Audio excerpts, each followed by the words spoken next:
मिलने तो मुख्यमंत्री दरवाजे दरवाजे जा रहे हैं, पर ये मुलाकात क्यों कर रहे हैं वो? इसमें ना बिहारियों का कोई भला होना है, ना बिहार का कोई भला होना है। इसमें भला किसी का अगर उनको समझ में आ रहा है तो सिर्फ अपना व्यक्तिगत भला। वो अर्जी लेके ना जा रहे हैं कि भाई हमको अपना नेता मान लीजिए, हमको प्रधानमंत्री पद का दावेदार बना दीजिए। इसी भाई वो जोर दे रहे हैं, दिखाने के लिए दे रहे हैं, या उनकी मंशा है, अब तो ये मुख्यमंत्री ही बताएं। भाई बार बार मुख्यमंत्री जी से हम लोगों ने भी आग्रह किया कि भाई कोई भी नीति आप बनाते हैं, कम से कम स्टेक होल्डर्स को तो कॉन्फिडेंस में आप रखिए। शिक्षकों को लेकर क्या हो रहा है, एक तरफ आप अपने मैनिफेस्टो में डालिएगा कि इनको राजकर्मी का हम लोग दर्जा देंगे, और दूसरी तरफ एक नई नियमावली निकाल दीजिएगा कि एग्ज़ाम दीजिए तो फलाना दीजिए तो ये दीजिए।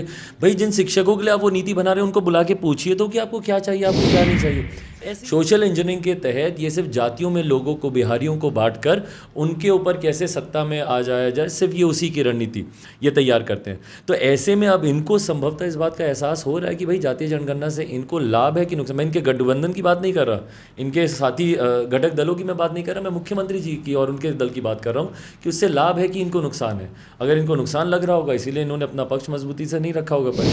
एक समय था तेजस्वी यादव से युवाओं का अट्रैक्शन बहुत ज़्यादा था, लेकिन अब वो अट्रैक्शन चिराग पासवान के साथ दिख रहा है, क्योंकि आप कहीं भी जाते हैं तो जो हुजूम देख करके लोगों को भी पता चल जाता है। A to Z की बात तेजस्वी यादव कर रहे हैं, जो चीज़ें उन्होंने कही थी, युवाओं से जो वादा उन्होंने किया था, आज वो उसका क्या फिर A to Z की। भाई विश्वसनीयता पे सवाल खड़े होते हैं। अगर आप अपनी कही बातों को अगर आप पूरा नहीं कर पाएँ, जब आप विपक्ष में हों तब आपके सुर अलग हों, जब आप सत्ता में हों तब आपके सुर अलग हों, तो ऐसे में लोग विश्वास खोने लगते हैं। और ये मुख्यमंत्री नीतीश कुमार उड़ीसा और महाराष्ट्र विपक्षी नेताओं से मुलाकात करेंगे। हालांकि कर्नाटक चुनाव को लेकर इंतजार मुख्यमंत्री का है। हमारे साथ बात करने के लिए हैं चिराग पासवान, लोजपा रामविलास पासवान सुप्रीमो। कैसे देख रहे हैं, मुख्यमंत्री एक तरफ कर्नाटक चुनाव का इंतजार कर रहे हैं और दूसरी तरफ शरद पवार और उद्धव ठाकरे से मिलेंगे।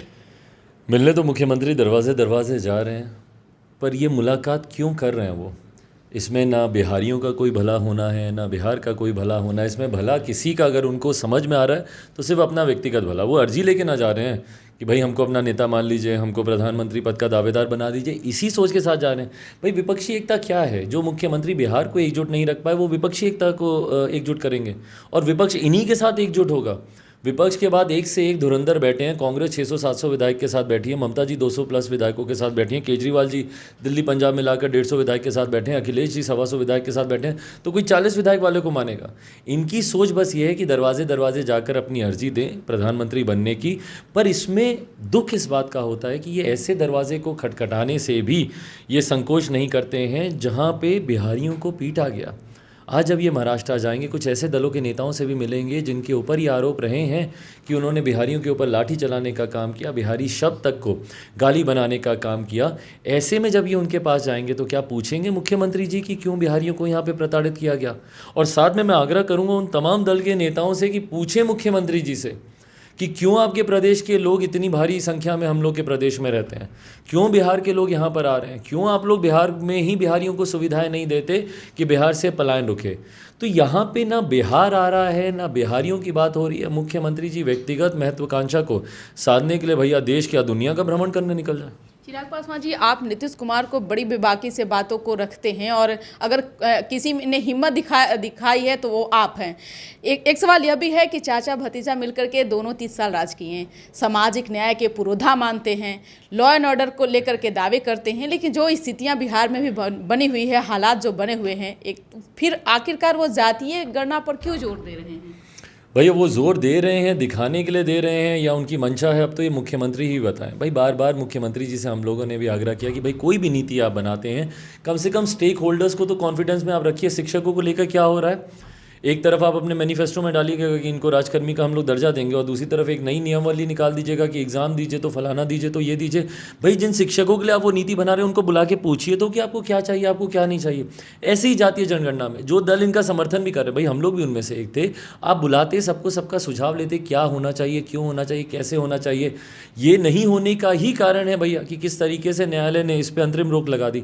अब न्यायालय में या तो सरकार अपना पक्ष मजबूती से नहीं रख पाई, या मुख्यमंत्री अपना पक्ष वहाँ पर रखना ही नहीं चाहते, क्योंकि मुख्यमंत्री को अब इस बात का भी डर हो रहा है कि भैया जातीय जनगणना से इनको फ़ायदा होने वाला है, नुकसान होने वाला है, क्योंकि मुख्यमंत्री सिर्फ जातीय की राजनीति करते हैं, इनको सिर्फ जात पात दिखता है, जिसको बहुत खूबसूरत टर्मिनोलॉजी इस्तेमाल करते हैं, सोशल इंजीनियरिंग।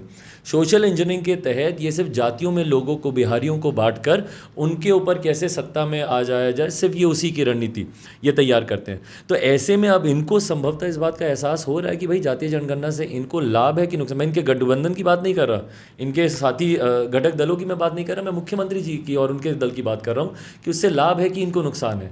अगर इनको नुकसान लग रहा होगा इसीलिए इन्होंने अपना पक्ष मजबूती से नहीं रखा होगा, परिणाम स्वरूप अंतरिम रोक लग गई उस पर। एक सवाल यह भी है कि नीतीश कुमार जनता दरबार भले लगाते हों, लेकिन वही फरियादी आते हैं जो 2 साल 3 साल जिनकी सुनवाई हो रखी होती है, फिर वापस वो आते हैं। हालात आज भी कुछ वैसे ही निकले, कुछ ऐसे फरियादी थे जो अर्जी बहुत पहले ही से लगा रखी थी और फिर वापस वही आते हैं, और ये एक तरफ ही जातीय जनगणना को भी, क्योंकि उस अर्जी पे काम ही नहीं होता। मुख्यमंत्री जी, भाई मुख्यमंत्री की व्यस्तता आप देखिए कितनी है। पिछले 20 साल में मेरे मुख्यमंत्री की दिन रात चिंता बनी रही कि ये मुख्यमंत्री कैसे बने रहें। सोचिए इनके पास फुर्सत है बिहार के लिए या बिहारियों के लिए, कैसे समय ये निकालेंगे लोगों की समस्याओं के लिए। जिस मुख्यमंत्री के पास ये चिंता हो कि भैया आज मैं इस गठबंधन के साथ मुख्यमंत्री हूँ, कल मुझे उस गठबंधन के साथ मुख्यमंत्री बनना, मैं कैसे बनूंगा। तो पूरा समय तो इनका मुख्यमंत्री कैसे बनूं और बना रहूं उसी में ही बीत जाता है।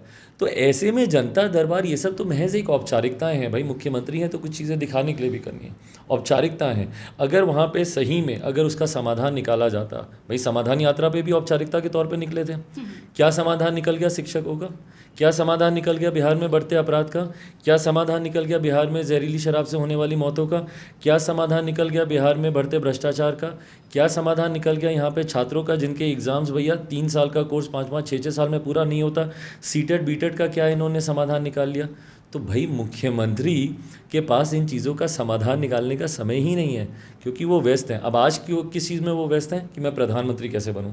मुख्यमंत्री के पास 1 मिनट की फुर्सत नहीं है बिहार में हो रही हत्याओं में जाएं और पीड़ित परिवारों से मिलें, या आगजनी से जो घर जल रहे हैं वहाँ पे जाकर उन बेघरों से मिले।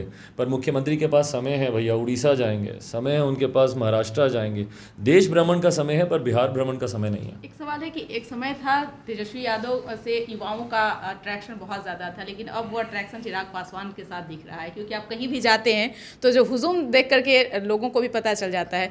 A to Z की बात तेजस्वी यादव कर रहे हैं, जो चीज़ें उन्होंने कही थी, युवाओं से जो वादा उन्होंने किया था, आज वो उसका क्या फिर A to Z की भाई विश्वसनीयता पे सवाल खड़े होते हैं। अगर आप अपनी कही बातों को अगर आप पूरा नहीं कर पाएँ, जब आप विपक्ष में हों तब आपके सुर अलग हों, जब आप सत्ता में हों तब आपके सुर अलग हों, तो ऐसे में लोग विश्वास खोने लगते हैं।